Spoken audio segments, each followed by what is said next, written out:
Bonjour, Gemara de Ta'anit, on est au chapitre 4, on est à la page 31. Ah, c'est la dernière page.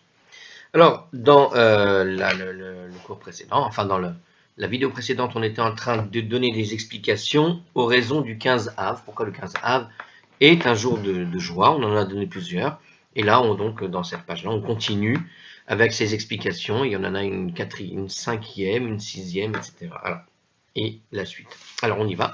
Donc, autre explication à propos du 15 Av. Pourquoi est-ce que le 15 Av est un jour particulier, qui est un jour festif? Alors, Rav Matna Amar, Rav Matna a dit Yom Shenitenu Haruge Betar Ligvura. Le 15 Av, c'est le jour où les victimes de Betar ont reçu une sépulture. Donc, on rappelle la fameuse histoire avec Betar. Hein. Betar, c'est une sorte de banlieue de Jérusalem. Et c'était là-bas que s'était, on pourrait dire, réfugié le gros des troupes de Bar Korba, le fameux Bar Korba, celui qui avait été pris par Rabbi Akiva pour le Messie parce qu'il avait initié donc cette deuxième grande guerre en Judée à l'époque des Romains. Hein, c'est sous Adrien, il me semble. Hein. Alors on y va. Ici, il nous dit, ici-bas, c'est ça, voilà. Il nous dit de l'explication lors de la prise de Bétar. Alors justement, donc ils étaient à Bétar, alors cette armée juive de libération pour retrouver le temple, pour se débarrasser des Romains, avait bien fonctionné au début, mais malheureusement, au bout de quelques temps, toutes les armées romaines sont arrivées et ils se sont fait un peu massacrer. Hein. Et alors ce qui s'est passé, c'est que Bétar, justement, c'est la dernière place forte, c'est le dernier endroit où, on va dire, la résistance a été menée à son maximum et elle va finir par chuter. Mais voilà, la problématique est la suivante, c'est une fois que les gens qui étaient morts là-bas, c'est pas les Romains qui allaient enterrer les Juifs, évidemment, et donc ils ont laissé en l'état les choses dans cette ville et les morts étaient là, à terre, voilà, comme dans toutes les grandes batailles, vous savez, du Moyen-Âge ou de l'Antiquité, voilà, il n'y avait pas de sépulture pour les vaincus. Et ceux qui devaient enterrer les morts, ce sont évidemment les proches des vaincus, ou en tout cas les gens qui habitent dans la région, qui devaient s'occuper de cette tâche. Alors ce qui s'est passé, c'est que les Romains donc avaient détruit donc Bétar, avaient tué toute l'armée qui était là-bas. Et la question est la suivante, comment enterrer les morts? Alors il nous dit ici, lors de la prise de Bétar par les Romains en réaction à la révolte avortée par Bar Korba, de nombreux Juifs ont été assassinés, et donc les cadavres ont été abandonnés là-bas, pendant tout le règne de l'empereur Adrien. Donc l'empereur Adrien, en fait, pire que ça, alors il restait des Juifs apparemment dans la région, mais il s'est opposé à leur enterrement. C'est-à-dire qu'il voulait laisser comme une sorte de, voilà, d'exemple pour tout celui qui voudrait encore essayer de tenter une révolte. Bon, alors il montrait un petit peu comme ça, durant tout son règne, il les a laissés comme ça, à l'air. Alors il nous dit ici que par miracle, les corps ne se sont pas décomposés, c'est-à-dire que tous ceux qui étaient morts là-bas, leur corps est resté intact. Et alors ça c'est le commentaire. Hein. Donc il y a une histoire là-dessus. Donc il nous dit ici que justement le 15 Av, donc ce que disait la Gemara, Rav Matna nous dit que c'est le jour où finalement on a pu enfin les enterrer. Ve'amar Rav Matna, et de plus Rav Matna a dit à ce sujet-là, Otoyom shenitenu haruge Betar ligvura, le même jour où les victimes juives de ce massacre de Betar ont reçu la sépulture, Tikenu beyavne hatov et ametiv. Les sages avaient institué la fameuse bénédiction de Hatov ve'ametiv. Vous connaissez cette bénédiction, peut-être. Alors c'est la quatrième bénédiction du Birkat Hamazon, et qui se dit Hatov ve'ametiv. Alors, je me rappelle pas l'avoir vu dans le Birkat Hamazon, étrangement. Ça, la mention qui parle de Birkat Hamazon ici, ça vient de HeartScroll. Hein. Or, moi, il me semble que je ne m'en rappelle pas. Je ne sais pas pourquoi. J'ai envie d'aller vérifier. Non,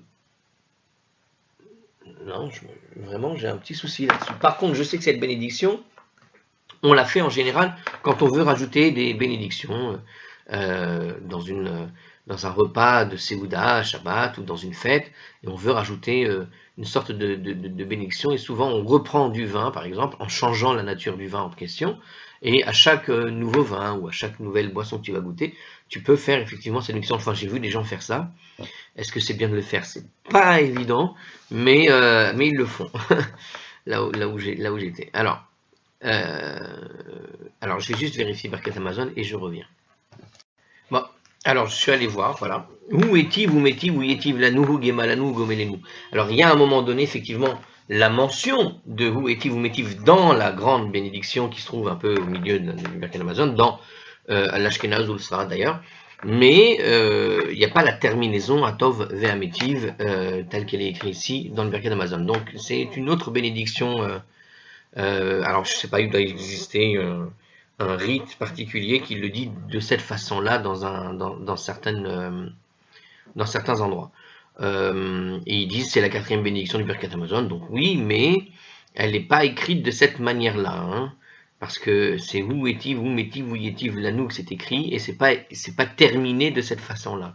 Alors je ne sais pas. En tout cas, ça c'est dans le commentaire. En tout cas, si la bénédiction toute seule, où on dit Baruch atah Hashem Elokeinu haolam hatov ve'ametiv, elle existe.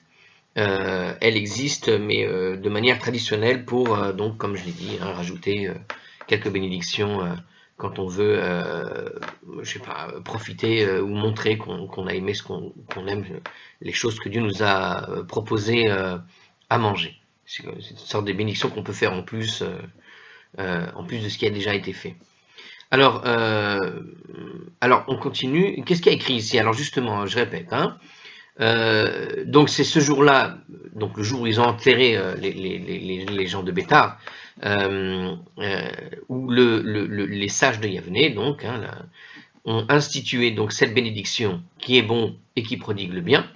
Hatov shelo hasrichu, qui est bon et que ne se sont pas purifiés. Ve'ametiv shenitenu ligvura. Alors il explique en fait pourquoi est-ce qu'ils l'ont institué comme ça. Qui est bon, vous savez ce que veut dire qui est bon? Qui est bon, pourquoi? Parce que en fait, les cadavres, comme on a vu dans le commentaire, et c'était en fait écrit dans la Gemara, ne se sont pas putréfiés, ils ne se sont pas décomposés. Donc quand les sages de Yavne ont institué cette bénédiction, c'est véritablement en rapport avec ce qui a pu être observé au moment de l'enterrement de ceux qui étaient morts au combat là-bas. Ils ont remarqué que les cadavres ne s'étaient pas putréfiés, alors ils ont établi la bénédiction, dans la bénédiction, ils ont établi l'idée de qui est bon, d'accord? Et enfin, Ve'ametiv, et la partie de la bénédiction qui dit et qui prodigue le bien, Shenitenu Ligvura, tout simplement parce qu'ils ont pu avoir finalement une sépulture. C'est-à-dire que Dieu leur a accordé le droit d'avoir une tombe pour pouvoir être enterrés convenablement. Donc, Hatov, parce que les corps ne se sont pas putréfiés, Ve'ametiv, parce qu'ils ont pu être enterrés dignement.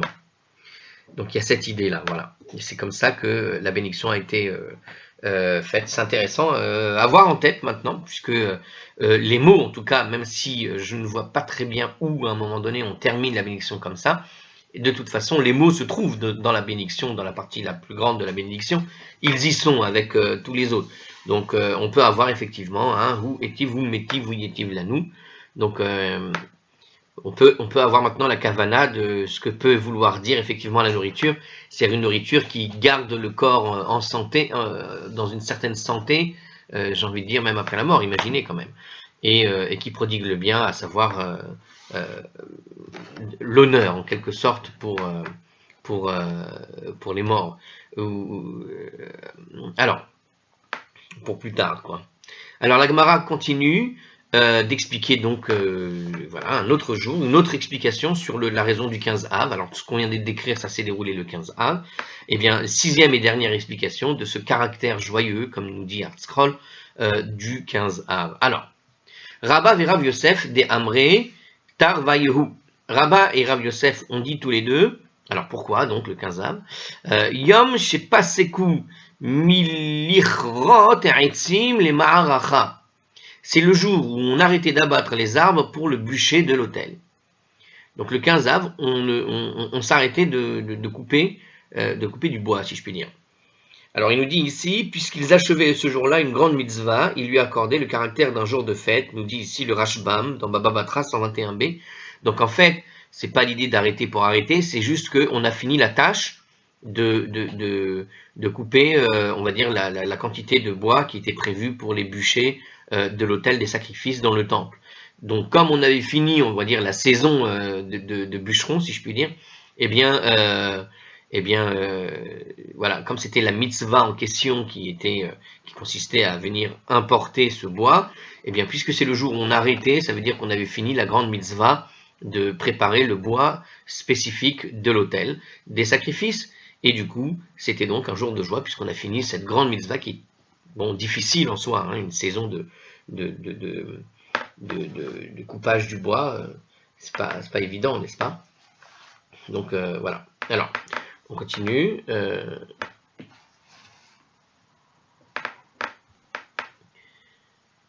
Alors, il nous dit encore Détania. Alors, comment on le sait ça, justement? Parce que c'est enseigné dans une braïta. Alors, la version du En Yaakov comporte Détania, notre traduction en a tenu compte. Bon, ainsi que nous avons appris dans une braïta, le D est en fait Détania, voilà, c'est tout simplement entre parenthèses, entre crochets, toujours pareil, il y a plusieurs versions, je ne sais pas pourquoi il y en a autant dans Ta'anit. Alors, on continue. Rabbi Eliezer Agadol Omer.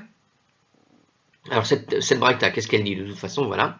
Alors, Rabbi Eliezer le Grand a dit Mechamish Asar Be'av Elach Tashash Koha Shel Chama. À partir du 15 Av, la force du soleil décline. Velo Hayu Kortin et Aitzim les Maharacha. Et dès lors, on n'abattait plus les arbres pour le bûcher de l'autel. Les fiches Enan Yeveshin, parce que les bûches n'étaient pas assez sèches. Amar Rav Menashia a dit Vekaroule Yom Tevar Megal, et c'est pourquoi on appelait ce jour-là le jour du bris des haches. Alors, d'abord, première explication, on va essayer d'expliquer qu'est-ce que ça veut dire on n'abattait plus les arbres pour le bûcher parce qu'il n'est pas assez sec. Le 15 Av, vous savez, c'est vers le mois d'août, quoi. Donc, quand le soleil décline, ça veut dire que on commence à rentrer dans la phase de la fin de l'été, tout simplement.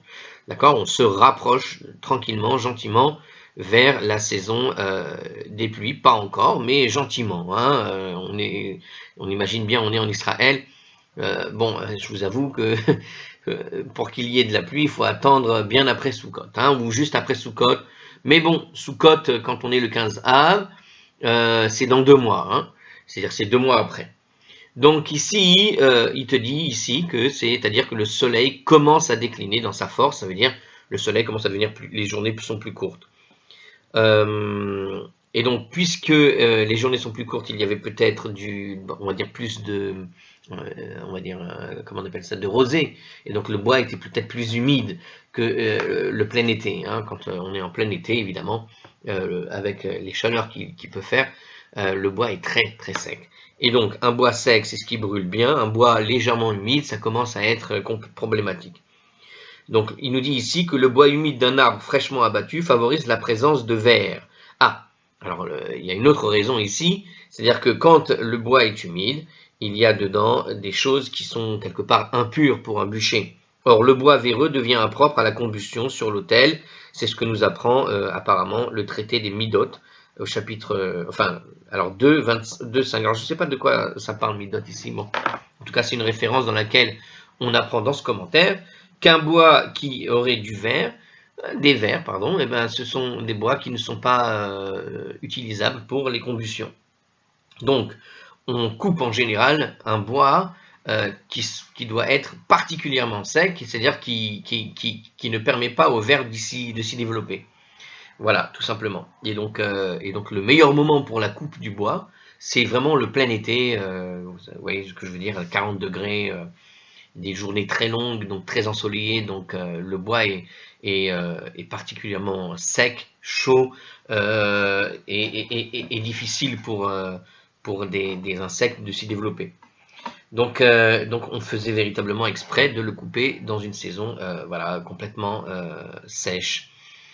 Donc les bûches, dès que maintenant le soleil commence à décliner, alors il nous dit ici, voilà, et comme après le 15 Av, la chaleur du soleil n'est plus assez forte pour sécher le bois qui est fraîchement coupé, c'est-à-dire qu'en fait, quand tu coupais le bois, tu le laissais sécher en réalité, tout simplement, et donc ça permettait de tuer éventuellement toutes sortes d'insectes qui pouvaient s'y trouver. Donc, parce que au fond, le bois n'est pas sec au moment où tu le coupes, jamais en réalité. Ou alors c'est un bois mort qui est probablement bon pour l'autel des sacrifices, mais d'habitude, effectivement, quand tu coupes un bois, il est forcément légèrement quand même humide, puisque sinon il est mort, hein, c'est soit l'un soit l'autre. Donc on coupait du bois et on le laissait sécher, si je comprends mieux, et donc la chaleur du soleil nous dit ici qu'elle n'était plus assez forte pour le sécher à partir du 15 av, comme le soleil commence à décliner, il tape moins fort sur les parties du bois qui donc n'est plus assez fort pour sécher le bois, tout simplement. Voilà. Alors, la mitzvah d'abattre des arbres pour les besoins du bois de l'autel prend donc fin à cette date. En fait, c'est une explication de Rashi ici, à savoir que Rashi se concentre, lui, sur le bois coupé et séché par le soleil. Donc, le temps de séchage, il y a un temps de séchage qu'on laisse au soleil sur le bois pour le débarrasser de toutes les vermines qui peuvent s'y développer. Bon, et ben voilà, on avait cette explication. Donc, on disait que ce jour est appelé, justement, à l'époque, il est appelé le jour du bris des haches. Qu'est-ce que ça veut dire le bris des haches? Autrement dit, nous dit Rashi, c'est le jour où le bûcheron cessait tout simplement d'abattre les arbres. Ça veut dire c'est le jour où tu n'entends plus les haches, quoi. Donc on arrêtait tout simplement d'y couper du bois. Alors, compte tenu du déclin de l'influence du soleil, alors l'Agmara exhorte à l'étude. Alors justement, puisqu'on a donc abordé ce problème de soleil et ce soleil qui décline le 15 av, on va changer légèrement de sujet pour passer sur ce qu'il dit ici, Mikan va elach. Alors dès lors, ça veut dire à partir du 15 av, donc, des Mosif et Osif. Qui ajoute des heures nocturnes d'étude de la Torah à celle de son programme du jour, ajoutera ainsi de la longévité à sa vie. C'est à partir du moment où tu vas faire des heures nocturnes de Torah, tu ajoutes de la longévité à sa vie, tout simplement parce que comme le soleil décline, ça veut dire que les nuits deviennent plus longues, et puisque les nuits deviennent plus longues, eh bien c'est les occasions de rajouter des heures d'études nocturnes. Ou de l'homme aussi, maintenant celui, nous dit la Gemara, qui n'ajoute pas un temps d'étude pendant la nuit, Yéasef. Alors Yéasef, alors pareil, entre parenthèses ici, alors certains écrivent Yassif au lieu de Yasef pour l'accorder avec la même, enfin avec le même texte qui se trouve a priori dans le traité de Baba Batra à 121b. Bon, en tout cas, Yasef ou Yassif, il est traduit par il sera repris. Ça veut dire quoi? Évidemment, on a compris. Hein, et ça veut dire que Dieu va le reprendre plus tôt que prévu. Ah ben il explique. Alors Tena Ma Yasef ou Yassif. Hein. Alors Tena, alors vous avez pareil une parenthèse. Tena Rav Yosef Ma Yasef. Donc c'est soit Rav Yosef, soit quelqu'un d'autre qui pose la question.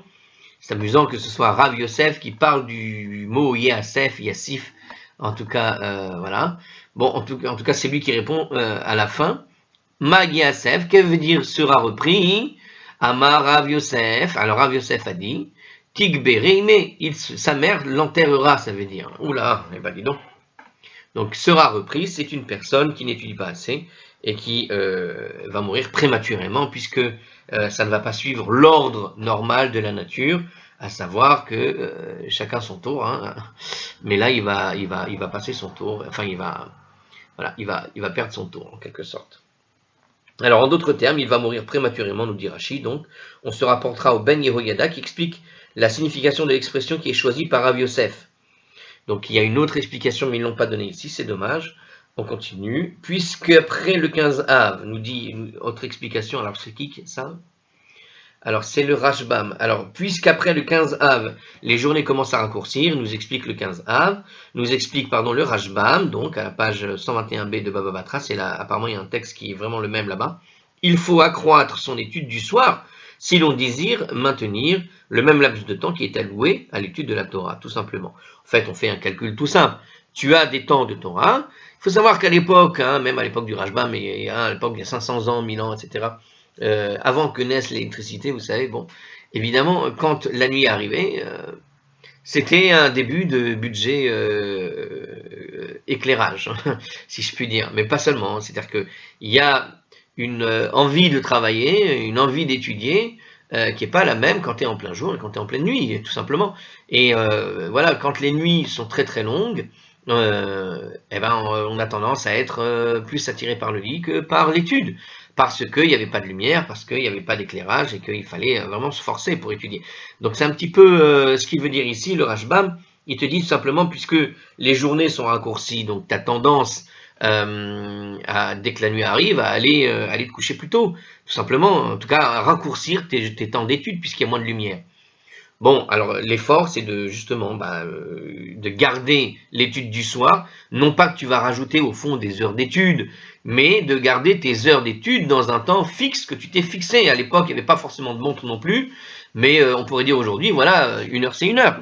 Mais à l'époque, les heures étaient comptées, comme on avait vu une fois, en heures zmanites, en heures solaires. Donc une personne, quand elle faisait une journée de travail, pour lui, une journée de travail en été, une journée de travail en hiver, c'était pas la même journée.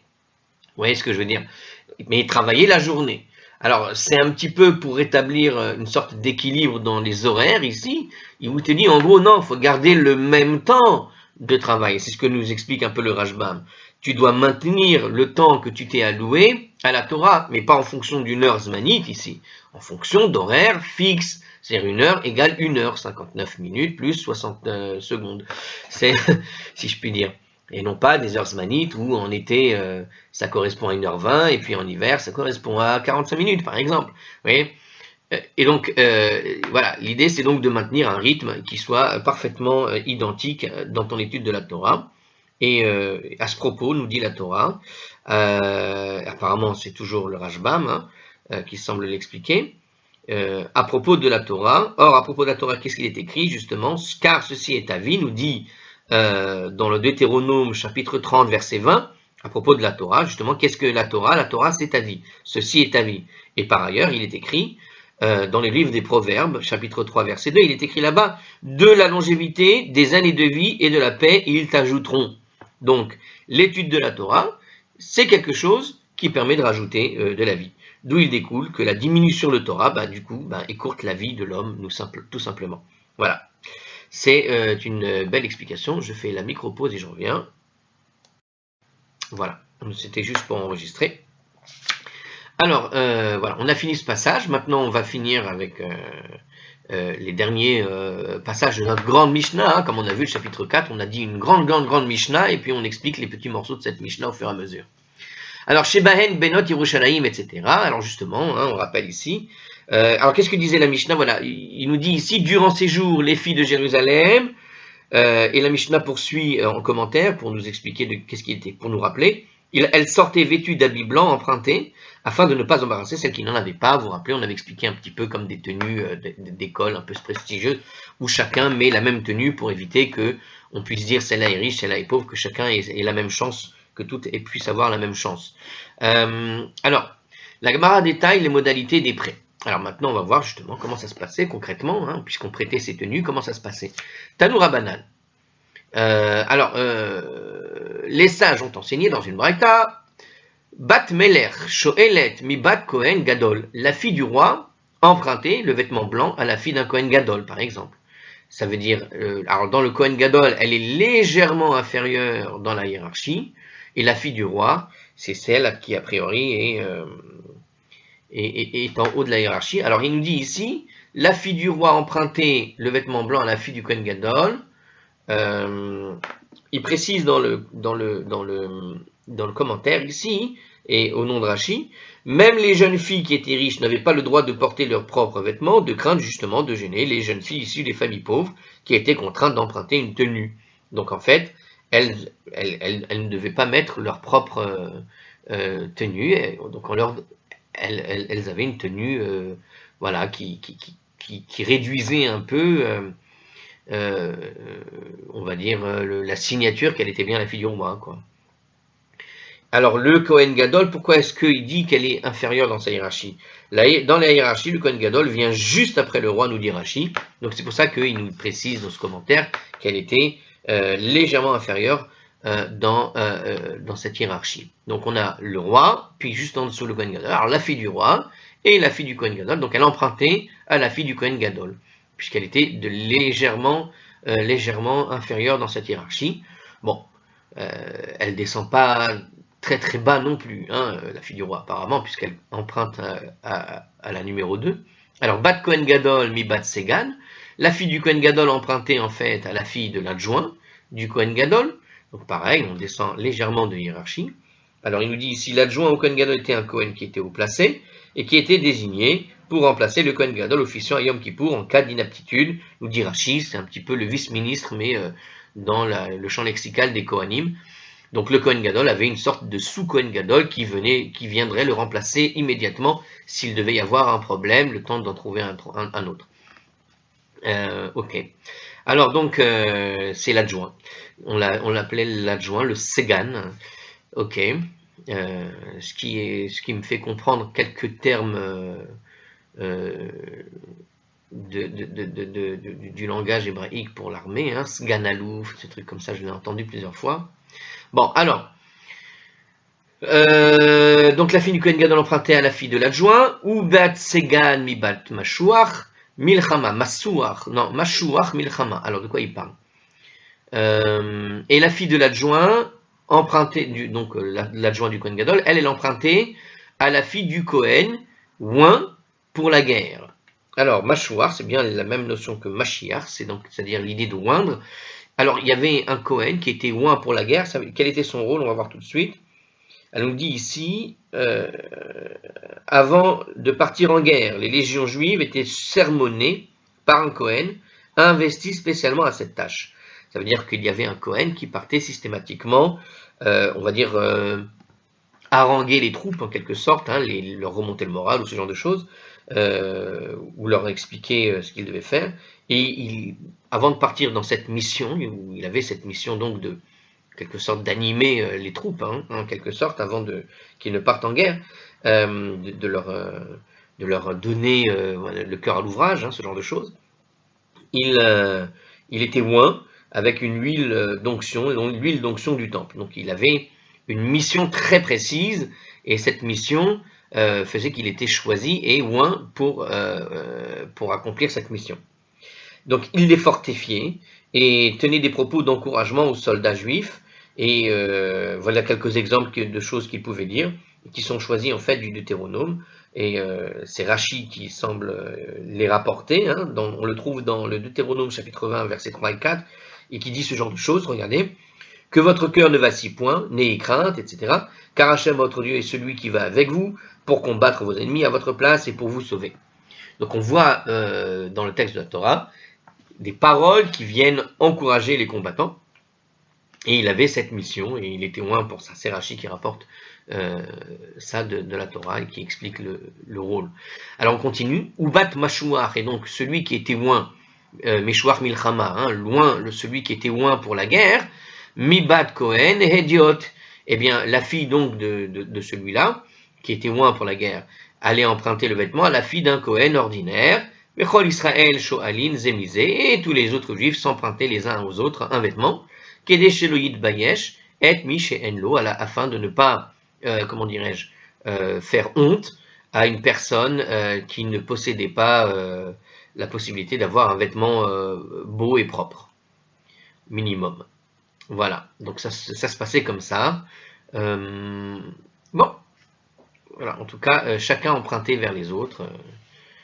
Bon, on respectait quand même un certain rang, puisqu'on voit quand même que les Kohen empruntent chez les Kohanim, etc.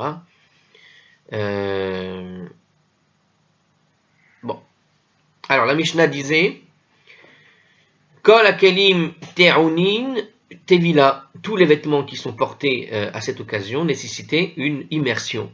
Alors, précision de la Gemara, hein, on avait vu ça dans la Mishnah. Qu'est-ce que nous dit la Gemara à propos de ce passage? Rabbi Elazar, donc Rabbi Elazar a dit Afilu mikol palin numunachin bekufsa, y compris les vêtements qui sont pliés et posés dans une armoire. C'était des vêtements, nous dit ici le commentaire, qui étaient déjà purs en fait, puisqu'ils étaient posés dans l'armoire. Bon, ils étaient lavés, repassés, ce que tu veux, donc ils étaient déjà prêts. Et bien malgré tout, ils devaient être aussi trempés dans le mikvé. Alors pourquoi? Pour ne pas gêner les filles qui étaient éventuellement indisposées. Donc les jeunes filles indisposées, dont les vêtements exigeaient une immersion, tous les vêtements tombaient alors sous le coup de l'impératif, y compris ceux qui étaient entreposés dans une armoire non destinée à être employée. Le 15 av, nous dit Rachi, donc en gros, on lavait tous les vêtements, y compris celles qui étaient dans l'armoire, même celles qui étaient propres. C'était un jour un peu spécial, hein, intéressant, les coutumes. Donc on lavait tout, voilà, même ce qui était propre, même ce qui était neuf. On lavait tout simplement, pour ne pas gêner celles qui avaient des vêtements et qui, malheureusement, ayant été indisposées, il fallait laver les vêtements par tradition. Hein, il faut laver le vêtement apparemment quand une personne est indisposée. Eh bien, pour éviter qu'on ne reconnaisse que celle-ci est indisposée parce que son vêtement a été lavé ou je ne sais quoi, on faisait tremper tout le monde au mikvé, tout simplement, hein, et ne pas simplement, on faisait pas de distinction qui est qui. Tout le monde y passait et puis c'est tout. C'était un moyen de ne pas, voilà, toujours pareil, de ne pas faire honte aux gens. On continue. Alors la Mishnah disait Benot Israël yotzot vecholot bakeramim. Les jeunes filles d'Israël. Alors la Mishnah fait allusion en fait aux filles de Jérusalem en réalité dans ce passage. Donc quand il y a écrit dans la Mishnah les jeunes filles d'Israël, le commentaire nous dit que c'est en fait Jérusalem. Donc les jeunes filles d'Israël sortaient et dansaient dans les villes. Alors la Gemara explique les motifs de cette démarche. Allons bon. Pourquoi est-ce qu'on va sortir et danser dans les vignes? Alors un Tana enseignait Mi she'en lo isha nifne lesham. Celui qui n'avait pas de femme se rendait là-bas pour en trouver une, nous dit tout simplement ce Tana. D'accord? Bon, je me sens que c'est une répétition de la Mishnah. Alors, j'ai pas très bien compris, on dirait que c'est la même chose, c'est la suite, non? Bon, en tout cas, voilà, il y a un autre enseignement qui nous explique tout simplement le but. C'était tout simplement d'avoir la possibilité de trouver quelqu'un, et c'était finalement un lieu de rencontre, en fait. C'était un moyen comment dire, de se rencontrer, tout simplement.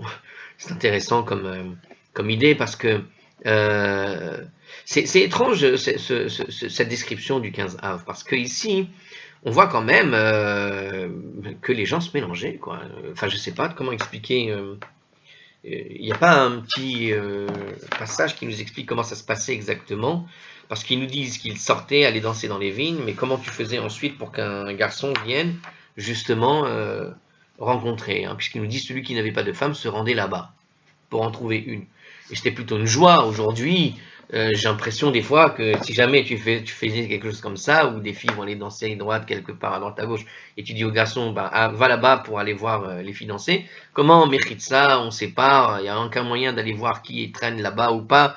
C'est-à-dire que on te dit ici qu'elles allaient s'exposer pour montrer, voilà, alors attention, hein, elles faisaient attention toutes de s'habiller exactement de la même manière pour que celui qui veuille se marier, eh bien, se choisisse sans des critères un peu sélectifs et, comment dirais-je, discriminatoires en quelque sorte. Donc pour éviter ce côté discriminatoire, on habillait tous de la même manière, on lavait les vêtements de tout le monde pour pas qu'on ait l'impression que celle-ci soit défavorisée par rapport à une autre, etc.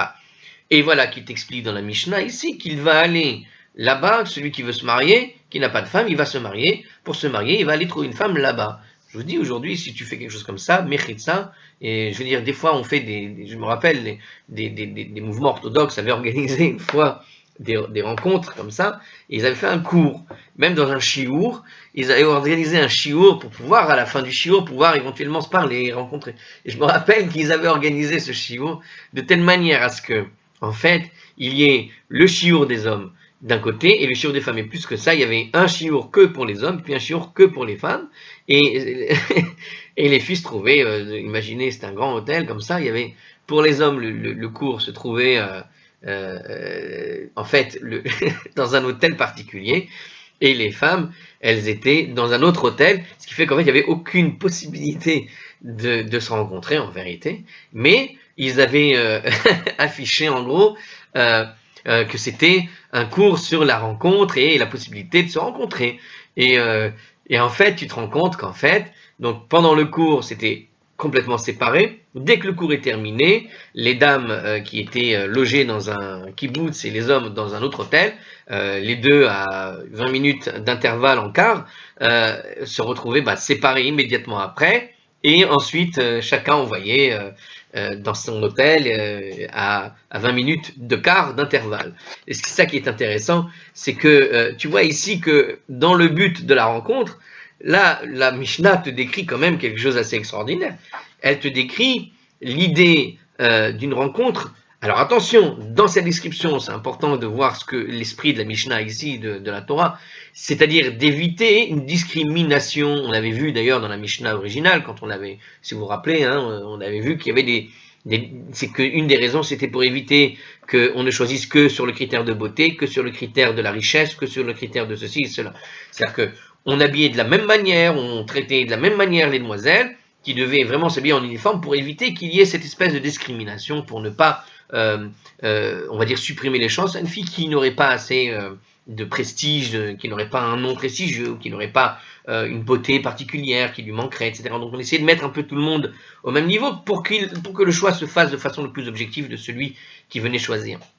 Et pour laisser la chance finalement aux dames qui n'étaient pas favorisées. Mais on voit tout de même ici qui nous dit, voilà, elles vont danser dans les vignes et puis les hommes allaient là-bas pour aller chercher.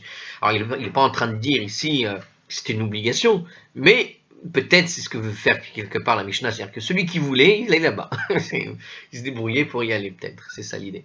Alors je sais pas. En tout cas, je comprends pas comment le monde d'aujourd'hui, dans le monde orthodoxe, crée une telle séparation à tel point qu'on ne peut même plus tenter, j'ai envie de dire, sa chance pour celui qui veut chercher. En tout cas, je me rappelle de ce souvenir où celui qui aurait eu l'idée de peut-être, il est systématiquement bloqué par les barrières géographiques, etc. En tout cas, dans les groupes religieux, c'est comme ça que ça se passait. Bon.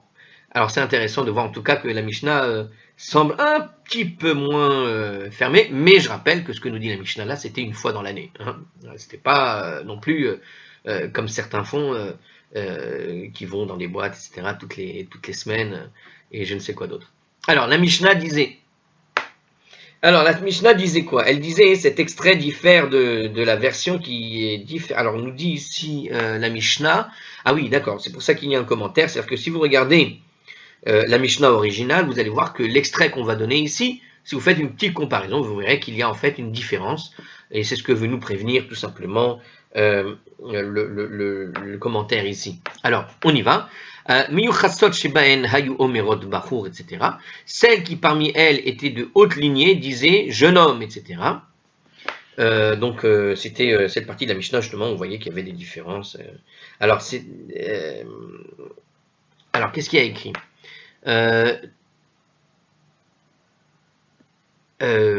Tanour Abanan, les sages ont enseigné, donc dans une braïta, Yefefiyot Shebaen, mais Hayu Omrot, les plus belles d'entre elles, d'entre ces jeunes filles, donc qu'est-ce qu'elles disaient? Tanour Enechem Leyofi, prêtez attention à la beauté, chez En Haisha et la Leyofi, car la femme est essentiellement pour la beauté. Donc les plus belles disaient, regarde-moi comme je suis belle, puisque l'intérêt, la qualité principale pour une femme, c'est la beauté, en quelque sorte. C'est à cette gorille que fait allusion la Mishnah quand elle déclarait « Jeune homme, lève les yeux et regarde ce que tu as choisi pour toi ». Nous dit le Rambam, donc dans la Mishnah, on avait dit ça justement. Donc il dit, les plus belles disaient donc entre elles, regarde-moi, en quelque sorte, regarde la beauté que je possède, car la femme est essentiellement pour la beauté. Mais les jeunes filles qui parmi elles étaient en fait de haute lignée, qu'est-ce qu'elles disaient? Donc évidemment, le critère principal, c'était plus la beauté, c'était autre chose. Prêtez attention à la famille. On est des filles de très belles familles, de très bonnes familles. Si tu dois te marier, cherche la bonne famille. Et tu vas voir que tu vas avoir un très très bon parti. Les filles chez En Aisha et là les banim. Car la femme, c'est essentiellement pour l'enfantement. Puisque je suis de quelqu'un de bonne famille et que je vais avoir des enfants de toi si tu cherches à te marier. eh bien, ces enfants-là auront un nom prestigieux puisqu'ils seront de bonne famille eux aussi en étant mes enfants. Les enfants issus de familles distinguées, qu'ils soient de sexe masculin ou de sexe féminin, ne sont jamais en manque de prétendants, nous dit Rachi, puisqu'elles viennent de familles distinguées, elle ne trouvera pas de difficulté à ces enfants-là plus tard à eux-mêmes se marier à leur tour. De plus, une femme dotée d'une bonne éducation a tendance à éduquer convenablement les propres enfants, nous dit ici le Eli Araba. Précédemment, c'était Rachi qui parlait.